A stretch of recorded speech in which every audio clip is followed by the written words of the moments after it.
Alright, hello everyone, and welcome to yet another in my series of replay reviews, not just the series, but my series. Today I'm going to do something that we haven't done before. I'm going to be reviewing one of my own replays. I am going to be doing a Winter Wyvern replay, because we've done, correct me if I'm wrong, but I believe we've done all core replay reviews, and so now we're going to be focusing more on supporting. This is actually a solo ranked game, so it's around, I forget the average, I think it was like 4,300-ish average, and yeah, so this is, as usual, we're going to be going over decision making, what I do right, what I do wrong, what I could have done, stuff like that. So that's going to be the focus. And obviously I will be playing Winter Wyvern. Winter Wyvern is an incredibly strong hero right now. I'm a big fan of Winter Wyvern. I think it's hard not to be. She offers so much. She's honestly a really, overpowered hero. Her Q is probably, I wouldn't say the best, but it's one of the best abilities to have at level 1 runes, which synergizes really well with an alchemist who desperately needs to get that level 1 rune. I played this game, what was it, last night, so I remember how it goes, for better or worse. And it's not super long. I wanted to keep it to a game that wasn't stompy, but was where I made mistakes. I made good plays and mistakes. I've not been playing as much as I would like recently, so that's kind of been showing in my play. But I've been playing, I don't know, not poorly I would say, but I've been doing some silly things that consciously I know, hey, this is a bad idea, or hey, that was a bad play, but I still do it anyway because I'm just a little rusty. So we're going to see a bunch of those, and I'll point them out, and I'll tell you what the reasoning was behind it. I'll tell you why I didn't do it, which is an advantage that we have when we do one of my replays. Whereas when I'm doing somebody else's replay, then, we just kind of make assumptions. We say, oh, maybe they were thinking X, maybe they're thinking Y. But when it's just us, or when it's just me, I know exactly what I was thinking, hopefully. Or I was just being dumb. So, this is a fight that we should have won. We see the strength of Winter Wyvern level 1. An important thing that I started doing was, I started with my Q on Rubik, and I moved over to using my Q on him. He waited way too long to use his stun. He should have just not used it at all, or he should have used it all the way back here. Did we get the rune? Yeah, we got the rune. Okay, we got both runes actually. Alright. So in this game, I spent a lot of time in mid and the off lane because we have a Juggernaut Slardar safe lane / off lane, which is a really advantageous lane for, I shouldn't say advantageous, but it's a good matchup for us in that I can kind of babysit the mid lane because our alchemist, A, is not a very good alchemist, and B, this is not a great alchemist matchup. And Juggernaut's so self-sufficient. That's one of the big strengths of the hero, that he pulls off this lane relatively fine. After this point, Timbersaw dies, and then I say, alright, realistically I could just be stacking. That's why I'm stacking, because you have Alk. When you have Alk, I like to stack these small camps, because if you get golems or satyrs, it's amazing. I should have come to this, but I did not know that they were ganking. I wasn't paying attention, I guess. And then I stupidly waste a spell over here. But soon I'm going to rotate to mid, and the metagame right now is really heavily focused on winning mid, and the way you win mid is by just having supports rotate constantly. So yeah, you really have to be careful when you're using Arctic Burn in the early game because it does have a 50-second cooldown at level 1. So I tried to use it to kill him by going like this, and it just did not pan out. And that's an entire minute basically where I cannot help my mid lane because what am I going to do? I'm going to do 43 base damage before armor. But yeah, okay. This Rubik was a really good player, by the way. You will see later. Alright, so I'm having a bit of wasted time. It's not catastrophic because I'm putting pressure by not showing on the map, but it was not good. It really threw a hiccup in everything. That Enigma didn't have Eidolons at level 1, so I had to give him support XP, whereas normally I would stay in lane, get to level 2, and then rotate, so that I would have one of these. or I would just have carry a TP and then continue to stay in lane, and I would have zoned the slaughter and stuff. But when Enigma's in lane, he like desperately needs the XP, right? So, and for some reason he didn't pull, which is more XP. But so that's the idea, and that's why I left that lane. I'm just stacking because I'm seeing, hey, equilibrium's over here. You want it to be closer to here. And so because of that, I run over to stack. Normally I would just pull this, but we don't have the pull through because this is blocked by the Radiant, and I cannot afford sentries because I'm solo supporting, as is typical in a pub game, let's be honest. But right now, I'm accepting this. As much as I want to help this Timbersaw, on another level, if I go help him, he's going to be losing a lot of XP, and he really needs to hit 6. So unless he's in like dire straits, I'm not necessarily gonna, excuse me, gonna go over to help him. Okay, alright. But at this point I see Slaughter is pretty low. It's important when you're doing other things to just constantly, if you're just walking somewhere, you may as well click around the map. Right? So if I'm walking over from here, I finish my pull, going over here to soak XP, I don't need to stay like watching here. This is not exactly the most exciting thing. So you click around, you say, oh, hey, Shadow Fiend's over there, he's going top rune, oh, Slark is low, he's only level 3, so he doesn't have Dark Pact? Shadow Dance, that's what it's called. And I believe they're probably going to, no, they're not. I was going to say they're going to go on him again, but yeah, it's important as a support to be watching everywhere, or as many places as possible. Realistically, you can't watch everywhere. But the idea is that you should be paying attention to things outside your lane, whereas if you're the mid laner or the safe laner, you're more or less just paying attention to like, hey, I gotta get this CS, hey, I gotta get this deny, or hey, I gotta dodge all these raises. This was like one of the few good things I shouldn't say few, but it was a good thing he did. Okay, so I come in here to do some harass, and I know I can trade with him pretty decently because Arctic Burn is awesome, and I shouldn't have gotten raised there. I should have ran this way, and I probably should have used maybe one less Arctic Burn. So I put myself in a disadvantageous position because he has level 3 raise. Generally you'll see 2 raise, 3 necromastery at this point, unless they're having like a really bad time in lane and they need the triple raise, or if they have a lot of kill potential. Which, to be fair, he does have kill potential against an Alk. If the Alk is bad, it's easy to get triple raised by accident, so that's fine. Alright, so at this point, I'm going to rotate down bottom, because he's keeping them low, and he's also being kept pretty low, and they've already killed him once, so they can be pretty aggressive. That was just a really dumb play. And then I over. So Arctic Burn is awesome for a variety of reasons. I think it's incredibly strong. Generally, people don't max it first. I like to go 2-2-1 at level 5. I believe I do at this game. But a lot of people, they go 1-3-1. But you always go 1-1-1 at 3. I'd say almost always, if not always. But Arctic Burn's really strong for a variety of reasons. It can be used in an escape. It's a really strong slow. It is a really strong damaging ability, and it gives you so much range. It's just like one of those abilities that does so much for you that you're going to be using it at different points for different reasons, right? It's not like Splinter Blast, it's just damage and a slow. So you're using it to damage and slow people. There's no like weird dynamics about it. Whereas Arctic Burn, you're going to be using for a variety of reasons. And for a variety of different effects, hopefully. Alright, this Doom was bad. If there's one thing I remember about this game, it's that Doom was bad.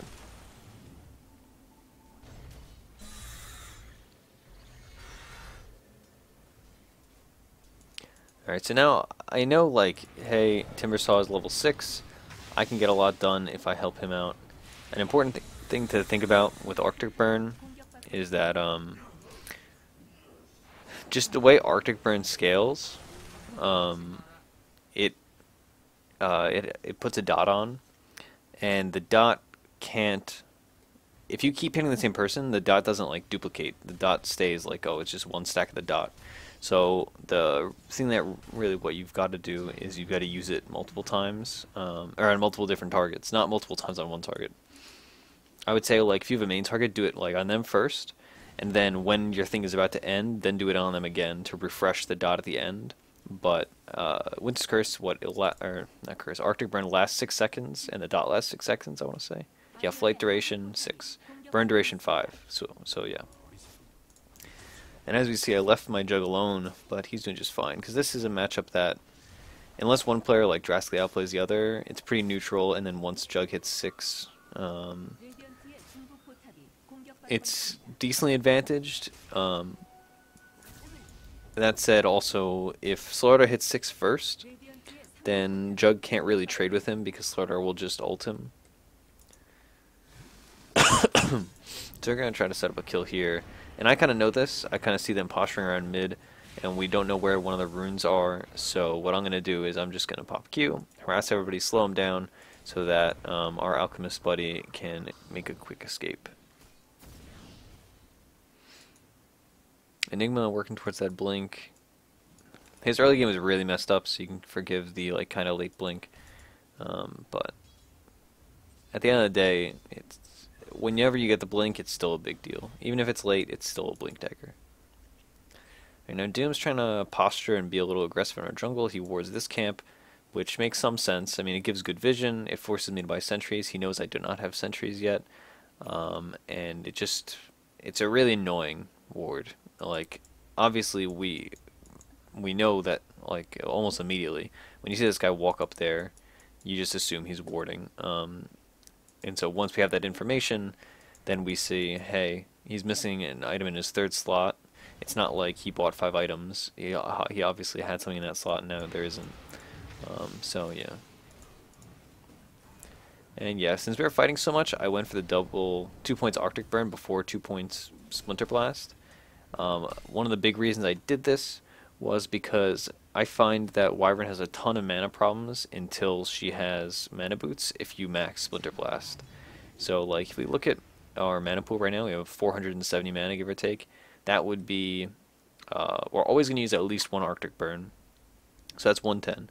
And then you always want to save mana for a Cold Embrace, so that's 185, 470, so let's just round it down to 300, or let's round it to 280 because that's more correct, and that'd be 2 casts of Splinter Blast. Splinter Blast is really good, don't get me wrong, it's hard to sustain unless you have like Tranquil Soul Ring or Mana Boots, and so that's kind of why I, a lot of the time, will go double Arctic Burn. If they're pushing hardcore though, I will go 1-2-1 at 4. It's really 2 different builds for 2 different things. Like if they had a Brood Mother, or if they were just constantly 5-manning down towers, you know, if SF had a mech and they were just punching towers down, then I would say like, oh hey, my Q is not worth as much, my W would be better. Alright, from here, I thought I could kill him. I do end up killing him, but I must have overestimated my damage and underestimated his damage, his raise. Also, I think I was probably dead no matter what. I believe he was faster than me. What is it? I have 335. He has 355. Yeah. So it is what it is. It's not a huge deal. At the end of the day, Alk was dead no matter what, it looked like, and trading me for a Shadow Fiend is pretty good. So at least they lose something.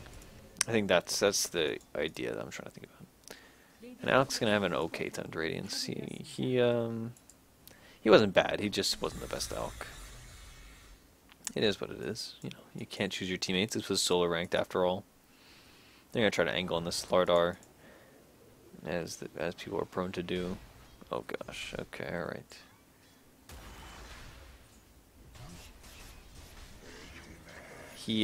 This Enigma, I don't know.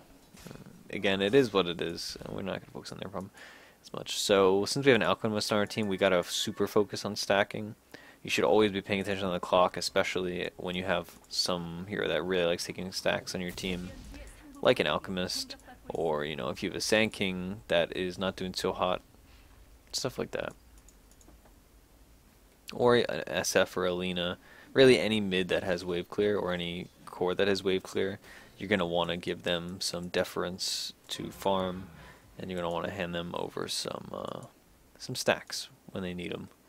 Also, the really nice thing greed-wise, because you know we always talk about, or at least I talk about on Twitter especially, I'm just a really greedy support, especially in solo queue, because on one level, being a support gets a kind of a bad rap. On another level, I tried that at 9, it didn't work.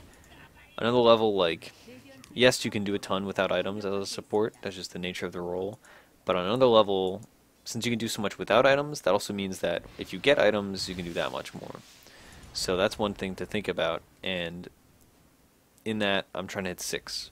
So I can be greedy because by making him a stack, that gives him something to do. And by him being here, that means I can have solo XP in mid. So that means I'm going to be getting full XP from all these creeps so that I can hit 6. And when I hit 6, that's when I start getting kills. And it's a big like power spike. And obviously I'm not going to lane well against Shadow Fiend, but he can't push the tower super effectively against me because of Splinter Blast. And it doesn't hurt to just secure some farm with Splinter Blast. Of course, I say that and then I miss farm. But, you know, whatever. And also now I have my mana boots. So Alchemist got his Radiance from the stacks that I made, and I got my mana boots in level 6, well, almost level 6, from him not being there. So yeah, altogether not the worst thing. SF now with the minus HP aura is quite strong. I did not need to do that. That was just a waste. No, I mean, it doesn't matter that much, but every little thing counts in the grand scheme of things. He stole my heal. No big deal. And now Slaughter has a pretty well-timed Blink Dagger as an offlaner. You know, it could be better, but it also could be worse, that's for sure. 14 is an important, or it's a decent timing. But yeah, okay, so this is also a surprise Blink, but I'm going to try to get around it. And now I am not level 6 yet, which is a big problem. And this fight not going so hot. We see tons of minus armor coming out. And the minus armor is quite disastrous for us. But we're going to trade just fine. 2 for 2 is not the end of the world. I mean, obviously it was not a good trade for us. It was a pretty bad trade for us, actually. Until this. I play a lot of Wyvern, and once you play a lot of Wyvern, you get used to the range of Splinter Blast. And that makes a pretty big difference when you know you can do stuff like that. Because you can be outside of his vision, right? It's nighttime, so he has less vision. And you can just throw a Splinter Blast, and you can kill him. This was just really good play from the Slardar. It was a good trade in the scheme of things, but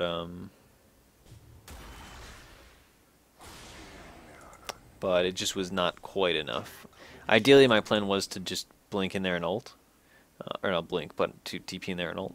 So I've been buying wards this whole time, obviously. Since I'm solo supporting, it's quite taxing. But I've taken enough good fights that I'm doing alright. If we look at the hero level board, I'm at the bottom. But as long as you're 6, that's what's important. I did a lot of roaming. Let's see, net worth. Okay, so Alk at the top.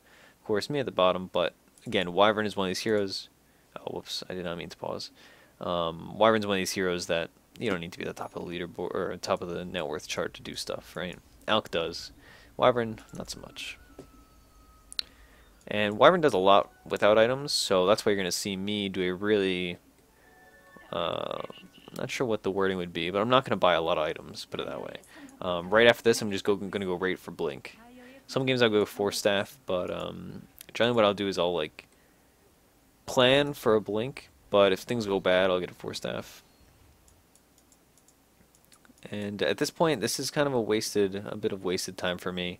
I could have been farming mid, but I was thinking about, hey, maybe we could fight top, maybe we could do something, but instead, we don't. And here we see Slaughter, he does all physical damage, so I can just do that, and then I can just punch him once. Nope, I don't. And then just Q away. No big deal. Alright.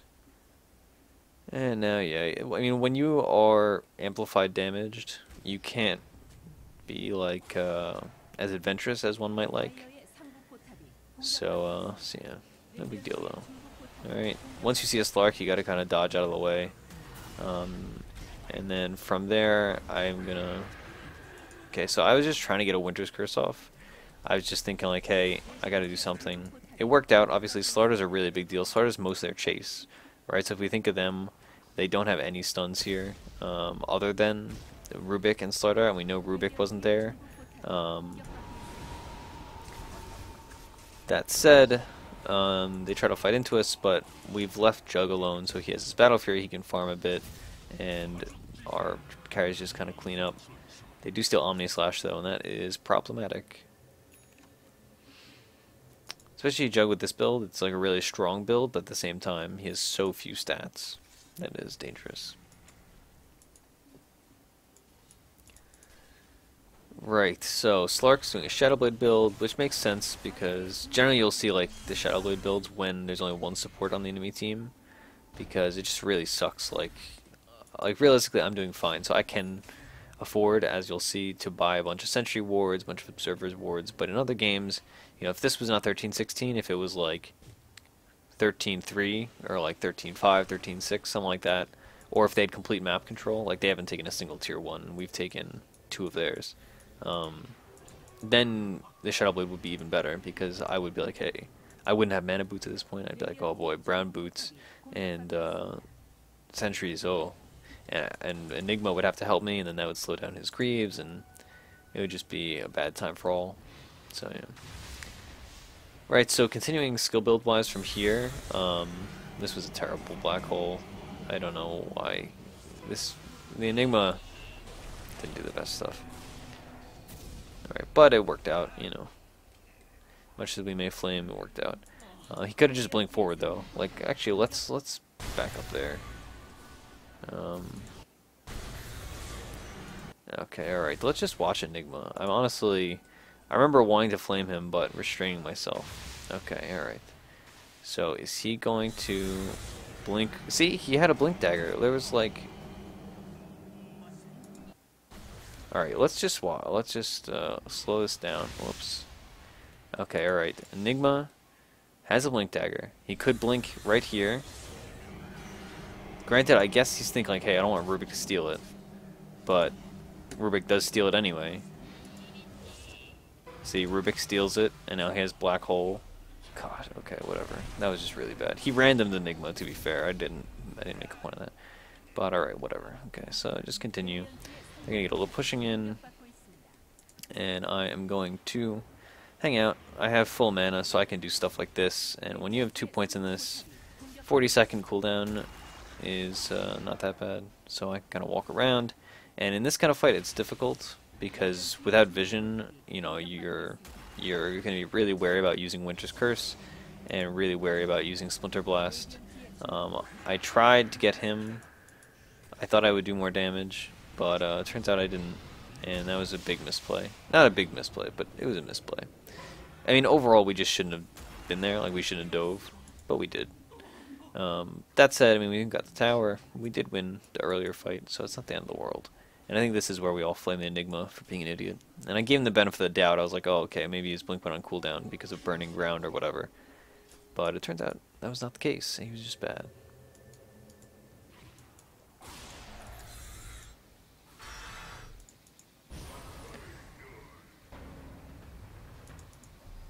Alright, so this is the kind of thing where he wastes Doom, whatever. Alright, I'm back alive though, and I'm going to come mid. And fortunately Timbersaw is doing pretty fine, all things considered. Dooming a Timbersaw is really problematic in a fight, but outside of a fight, he's one of those heroes that can tank through it a little better. And the longer this game goes, really, I wouldn't necessarily the better off we are, but it's not bad. It's not one of those games where you think like, boy, if it goes late, we're screwed. It's more like one of those games where, yeah, we do fine. It's not perfect. You know, they do have SF, Slark, Slardar, Doom. Like, Doom is going to take out one of our 3 big cores. And so then it's a 2-core versus 3-core, and, you know, you never know. But we have a pretty team fighty lineup with Wyvern and Enigma. So it's one of those games where you think, like, hey, we need a big team fight. So let's get one. Yeah, Greaves up on him. Alchemist just farming away. And Winter Wyvern, I mean, at this point in the game, you really just gotta kind of relax. You gotta be poor. That's just the reality of it when you're solo supporting. You see, I'm trying to protect our jungle because we have that Alchemist. I remember I saw Rubik put a ward here because of my ward here. I really like this ward spot, so if you're ever playing in-houses against me supporting, trust me, I'll be warding here. And then I put the sentry there, so easy D-ward. Well worth the money. Slark, we know he has a Shadow Blade. Somebody pinged it out, I'm sure. And here's one of those things. And I mean, one of the other things you really just got to get used to on Winter Wyvern is knowing spatially when you're going to have.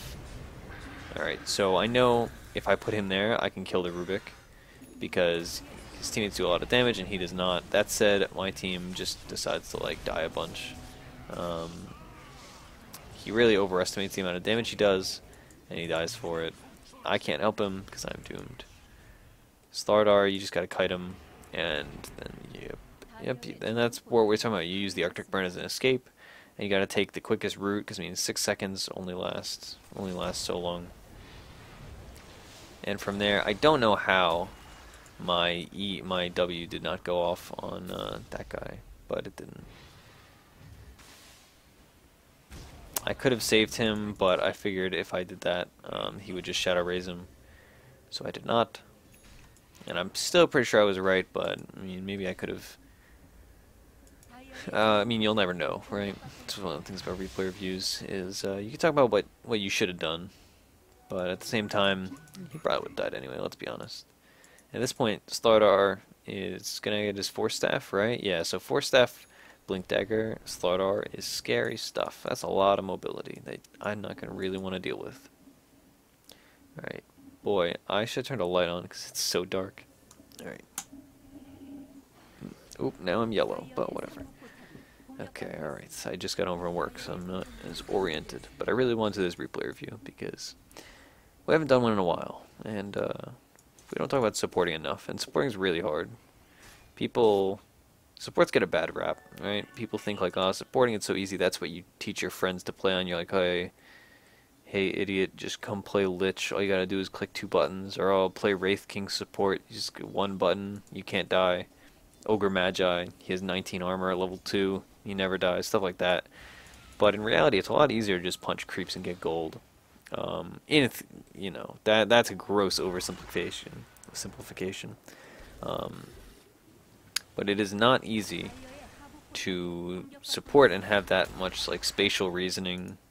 Spatial reasoning is not the word. Spatial awareness to think like, hey, it's 24 minutes. What's happening? Where should I be? Where should I be warding? I mean, I think like almost every Dota player comes to this realization eventually.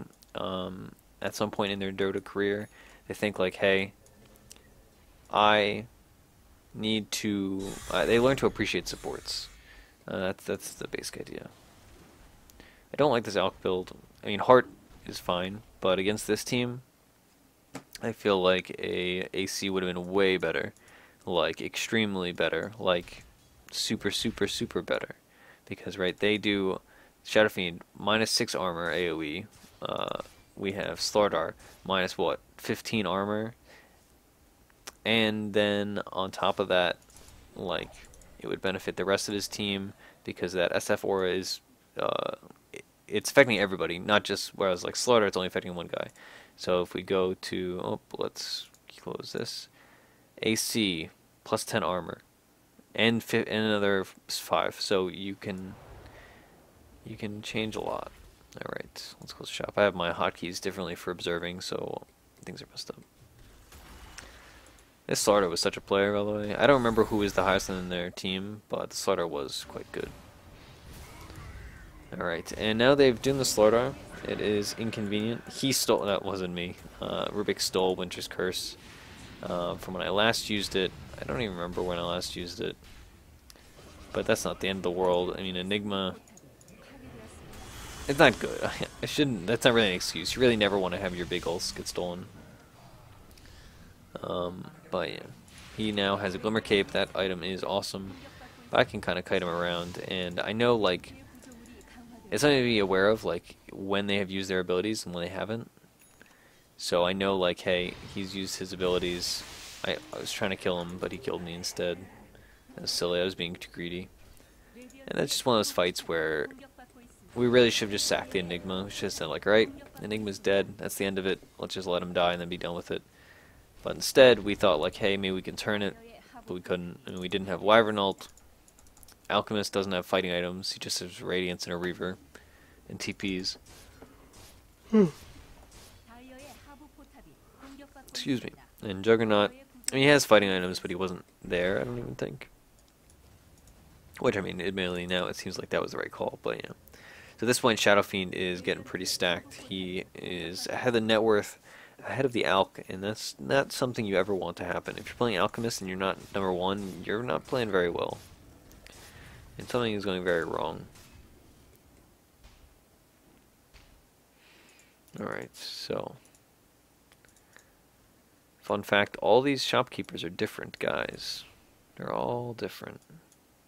See, if you read the Dota comics, each one has like their own name, and I mean they don't really have lore. It's just like, hey, I'm a shopkeeper, I sell stuff, but you know, it's those little things that are always fun. Even in a game like Dota that doesn't have like a really strict lore, you know, it's not exactly the most complicated game. But yeah, we ping him out. It's one of those things where you just gotta be aware of the minimap, and just gotta chase him. Honestly, this was a pretty bad black hole. I was thinking of ulting him because my ult is 110, his ult 190. It's a full minute difference. But I mean, at the end of the day, whatever. Kills are kills. You killed the core. It's not like you're just killing a Rubik, right? And now that opens us up the opportunity to try to Roche. Juggernaut, of course, being Juggernaut, is a great Roche hero. And now I still have my ults, so I'm not sure if Enigma was thinking about this. But if Enigma still had ult up, then this would be the kind of time where he would want to be over here. You see me, I'm not positioning inside of the pit, because I know, hey, these guys are going to go inside the pit. Admittedly, I was a little too far away from the pit, but yeah, so I go in, and you look for your opportunity, you think, hey, I can save this Enigma's life, and kill Slaughter at once. So it's those little things. And yes, so I used my ult, and then I immediately went and into Arctic Burn. So this time he did not get to steal my ult, which could have been quite bad. It's all about prioritizing. I could have gotten a better Winter's Curse had I been there earlier, but also if I got that Winter's Curse, there's a chance Enigma might have died.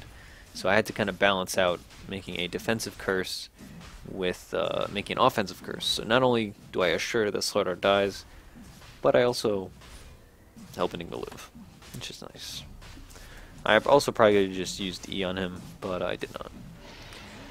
Another important thing to note, alright, so I went Blink. I mean, I'm a firm believer in that Dota is a game of mobility. It's a game of a few things. It's a game of efficiency in resources. It's a game of efficiency in resources, information, and mobility. Information, warding. Information, looking at other people's heroes. And it includes your team. Like, this way, some games I would go mech, right?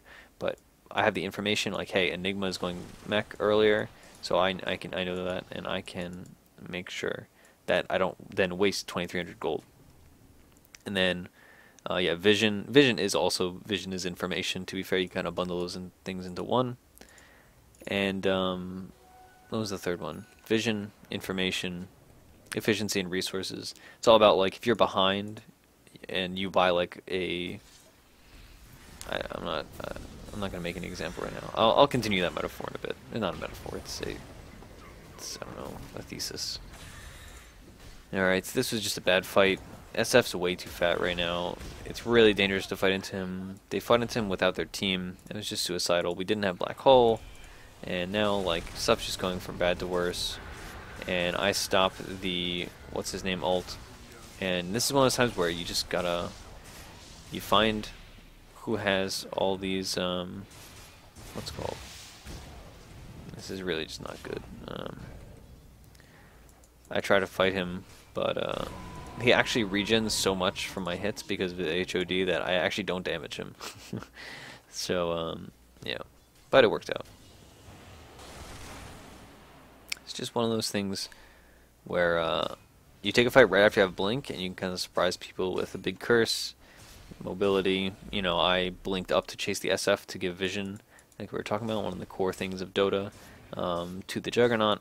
And that's all about, like I said, efficiency and resources. I only have Like one, I have boots and then one 2250 item. Whereas, you know, I could have had, if I had 3 items, like let's say, alright, let's go to our shop.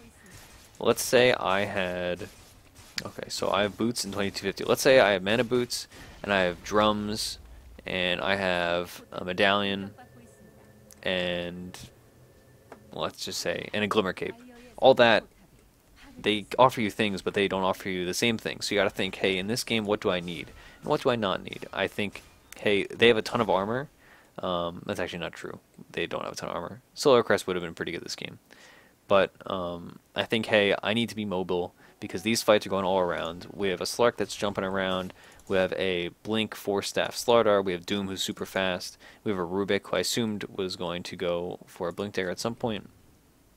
And so I think, hey, what's the most efficient item? What item will I get that will give me the most with the least input? I think, hey, Blink Dagger is perfect. 4-staff also would have been good.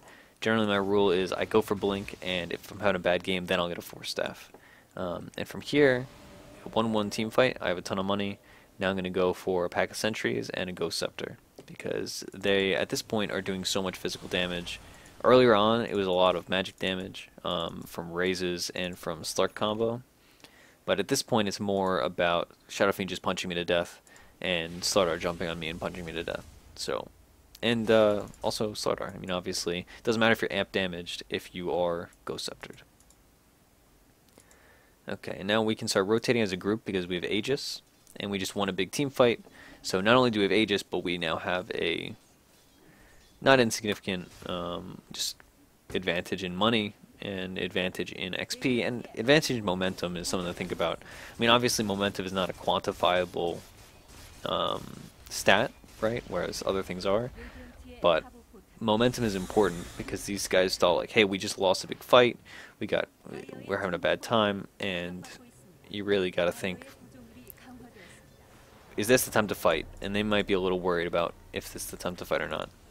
That said, we kind of meter our chances. I think we could have pushed a little. I didn't want to micromanage too much because we were doing well. I tried to micromanage a bit, but not too much. You want to be kind of careful about micromanaging because sometimes it's helpful, and other times people are like, "Hey, dude, shut up! I don't need this." That said, we're gonna get vision of them with these illusions, and we're gonna kind of debate like, "Hey, do we go in? Do we not go in?" And we're gonna decide we don't. Not going in is the position. We don't have a ton of vision. If I had an observer here also, that might have been a bit better. Then I would have had more vision. We probably still honestly would have said, hey, this is not the fight for us. Gotta back off. But that said, we are just kind of retreat. We lose our Aegis, but we gain an Abyssal Blade. And it's a very dangerous maneuver. A lot of people think like, hey, we just got Aegis, let's do something. And they immediately just feed. That is... There's like some funny name for it. It's like Aegis Syndrome or Immortality Syndrome or whatever. But that happens like all the time. Honestly, constantly. Like, and it's not just limited. Like, it's not like me telling my 2K friends to not do that. It's like everybody does that. I see it all the time in 4K. I see it all the time in even higher than 4K games that I get brought into in party queue. It's a pandemic. People, they get Aegis, they think, hey, I'm invincible, or hey, it's fine, I can trade it and I can kill one support. Like if our Jug got Aegis, and then he goes and he sees a Rubik out, and then he goes and he kills Rubik by diving to tier 3, but he loses Aegis. Even if he TPs out and doesn't die a second time, that is not worth it at all. I mean, obviously, yeah, sure, you got something, but you could have been frontline with that Aegis. You could have been doing all number of things. So that's something to take into consideration. And yeah, so I got a Ghost Scepter. Like I said, it's good stats, but also mostly just because at this point they do a lot of damage. Ghost Scepter is an incredible item. This is really good awareness from Jug. He saw a quick kill. And here we get a black hole that is also not very good. But that said, I Winter's Curse, and an important thing to think about when you Winter's Curse is you want to follow that up with Splinter Blast, but you got to decide who you're trying to kill. Sometimes you Winter's Curse just for the AoE disable, and that's all well and good. And then other times you Winter's Curse so that you can kill one person. So like earlier when I Winter's Curse the Rubik, that was to kill Rubik. It was not to disable everybody else, although that is a nice side effect. But you got to think like, hey, we are killing the Rubik, but yeah. Anyway, I was kind of tangential. And there's a point there somewhere. Oh, Splinter Blast. So when you Winter's Curse somebody, you got to decide like, hey, am I going to Splinter Blast somebody on the outskirts to damage the person in the middle, or I'm going to damage the person in the middle to damage everybody else. And everybody else is taking, what, 70% less damage? Yeah, so obviously you don't just do it, and then it's less advantageous to do it to other people, but you can throw it out while the curse is ending, and when it lands, it will hit everybody. See, I threw it at him to try to finish off SF. It's a lot of just spatial awareness. This is embarrassing. I wasn't even watching my hero and I died here. Honestly, I would have died no matter what, but it's just one of those dumb things where, you know, the game's over, but he still decides to kill you. Our Alchemist, again, was really bad.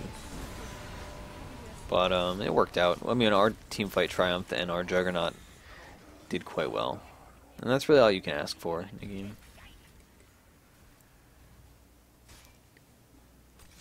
Alright. I have my phone next to me, that's why I may be looking away. Although I probably have so much glare on my glasses you can't see me looking away.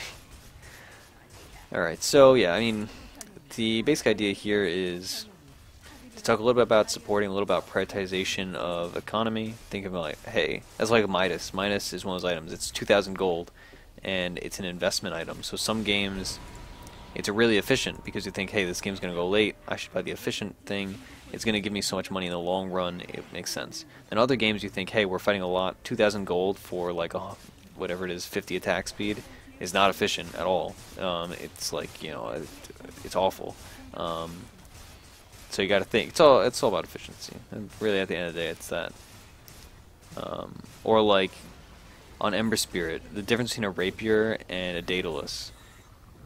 One would think that a rapier is necessarily better, but that's actually not the case. A lot of times, most of the time actually, Daedalus is better. And it's all about efficiency and stuff like that. And yeah, supporting, it's about doing a lot with little. I like to buy, I was probably going to go E-Blade eventually actually anyway. But it's just a fun item. I value E-Blade way higher than everybody else, honestly. I'm a big fan of the item. I was going to kill him, but then the game ends. Okay, so this has been a pretty quick replay review. This one's only 40 minutes, but I figured it'd be helpful to do one of my own games because we've not done that before. And I think it's good fun. I know, like, this game it's solo queue, it's like 4,300 game. So you may notice some differences from, I mean, if you're a 2K player, you may notice, hey, you know, people did things a little differently. But overall, I mean, the basics still count. It's still, I think what I say matters just as much in 4K as it does in 2K, if not more in 2K, because you know, everybody always complains about their teammates. They say like, oh, you know, it's the classic 1v9. But the idea that I always have is, if you're better than the enemy team, I mean, if you're not an idiot and you assume that is true, which oftentimes, even if we're not idiots, we tend to sometimes do stupid things. Everybody has bad games. But if you think, if it's 5-on-5 and you know you are going to be playing to your best of your ability, that means the enemy team has, whatever it is, like a 20% higher chance just by pure numbers. They have 5 random people, you only have 4. If you know you're going to play well, that means that you have a better chance, or they have a greater chance of having some idiot that's going to feed and do dumb stuff. So as long as you play your best, eventually you're just going to win and win. So really that's what you got to do. And if you're doing things like, you know, if you're warding better than the enemy team, I mean, your goal should be to play whatever role you're playing better than the opposing person playing that role. So, I mean, if I tried to play the 5 better than their Rubik plays the 5, then that's my goal. And maybe it works, maybe it doesn't. Maybe he plays better than me. He did make some nice plays, to be fair. But yeah, before I get off on another tangent, and before we look at the fact that Juggernaut out GPM'd the Alchemist, God, that guy, I'm going to close it off. So thanks for watching. Hopefully you learned something. And hopefully you play Winter Wyvern, because this here is awesome. So yeah, thanks for watching, and I'm going to sign off. So again, if you want to submit replays to me, I'm at Ursinity on Twitter. I feel like I've repeated it so many times I don't need to, but you know, may as well. I'm more than happy to do other people's replay reviews. I'm always looking for match IDs. So yeah, just tweet me, put in the subreddit r/defense of the patients, anywhere really. If you can get it to me, carrier pigeon, who knows, and I will happily do it. So yeah, thanks for watching.